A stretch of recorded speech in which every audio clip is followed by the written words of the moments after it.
another episode of Thought Leaders of Tomorrow. Today we have with us Radhika Gupta, the Director of Business Development at Vayuseva Tours and Travels.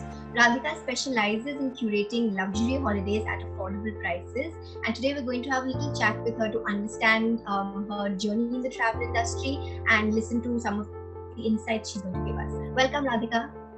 Hi Ravya, thank you so much. Thank you for having me. Thank you so much for joining us today. Should we get started? Definitely.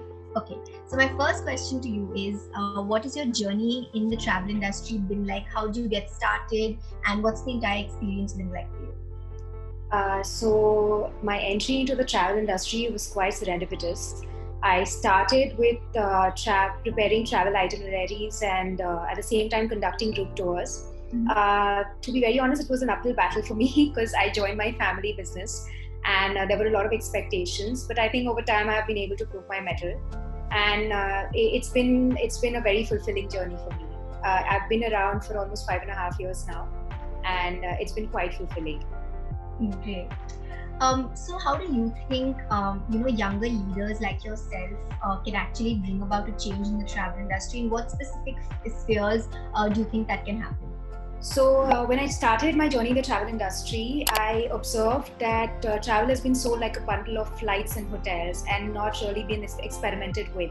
So I feel that young leaders like me can bring about that change. They can try and make it more experiential, curating tailor-made experiences according to the needs of the individual clients and making it a more wholesome holiday experience or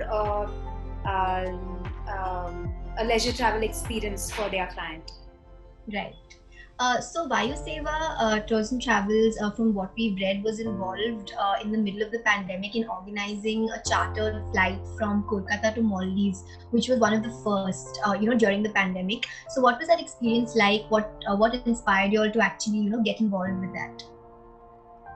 So when the pandemic started, the industry, our organization, everybody took a great hit. Like travel had come to a standstill. Leisure travel, corporate travel, everything had come to a standstill. So we started with providing smaller experiences like staycation experiences, self-drive experiences, and because the numbers were still not under control.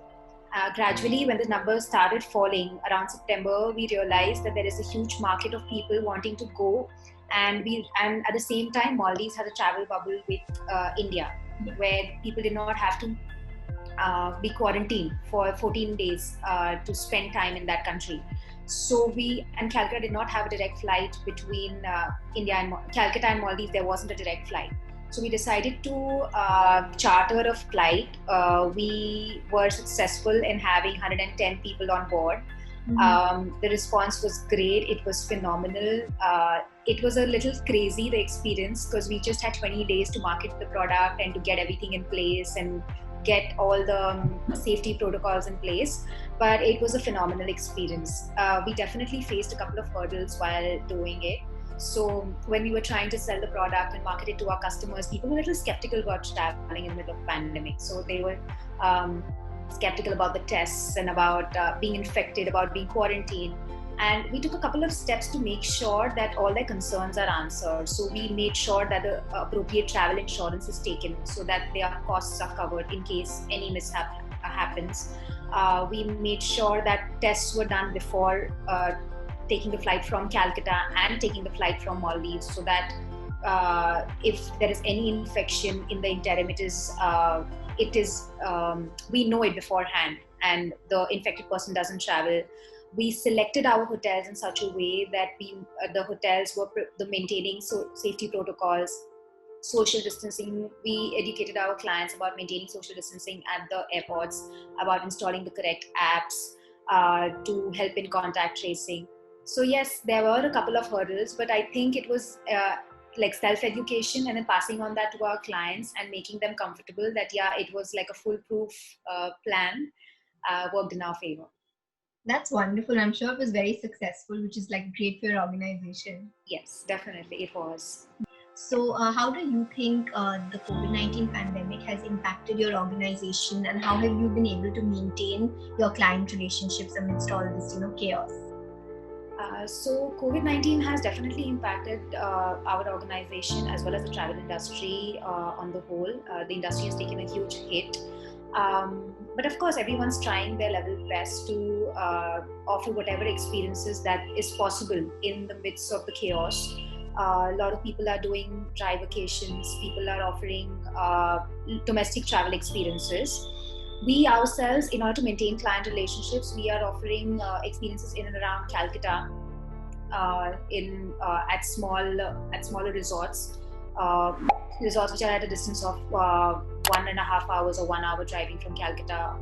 We have had people drive to a place called Mandarmani, which is 3 hours from Calcutta. People have taken flights to Goa. People have taken flights to Uttarakhand, to Coorg. Again, the chartered flight to Maldives was also one of the initiatives that we tried to put in place to get people to experience travel in a more normal format as we could. So yes, we have been trying to do make these efforts to make travel more accessible to people. Right. So post COVID-19, do you think there are going to be any specific trends that will emerge, within travel, and especially in the luxury travel sector? What do you think is going to happen? Like, what new trends are going to emerge? So post-COVID in the luxury sector, I feel that people will start preferring direct flights because that will reduce their exposure to that will reduce their exposure at different airports to more people. Mm-hmm. And at the same time, I feel that people will prefer hotels where safety protocols are being maintained. Right. And coming to sustainability and luxury travel, how do you think we can kind of incorporate both these concepts together so a consumer can be more conscious of their carbon footprint while traveling?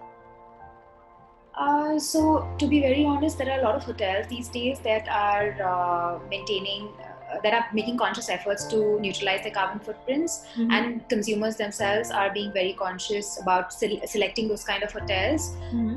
As travel agents, as travel curators, it is our responsibility to educate our customers about selecting more of those hotels which help in neutralizing their carbon footprints. Right. So yes, I'm doing my bit. And I hope a lot of other travel agents as well are doing their bit to educate their clients about traveling to places or selecting experiences which help in neutralizing those carbon footprints. Absolutely. Finally, Radhika, what would your message be to anyone who is aspiring to join the travel industry? What message and advice would you like to give them? So my journey in the travel industry has been a roller coaster ride. It's definitely been a fun time.